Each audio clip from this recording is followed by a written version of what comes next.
Hi, I'm Joseph, and I run Right After Fox Battery, and I have selective mutism. And educational settings were always the hardest place for me as selective mute.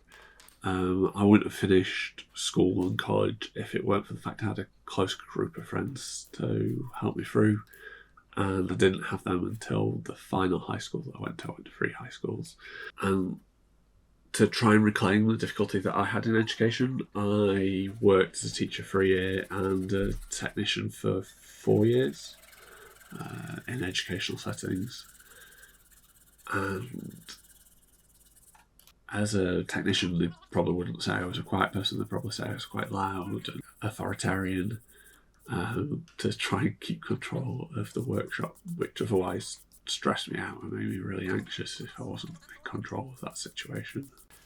And it's the same when I go and do pottery events, like I've done Earth and Fire in the past, and like the Eco Makers Fair at Lytham. And I just find in-person events just exhausting because you always have to be on, and it's the same when I run a shop and when I've been helping with the pop-up shop recently. It would sap away a lot of my energy, and it would take me days to recover from having to be on and having to talk to people and having to be confident. And it doesn't come naturally, and it's hard work and tiring and exhausting. And yeah, I need to find another way to do it. When I started putting things online just over 2 decades ago, the digital, the non-verbal helped me find a voice for myself.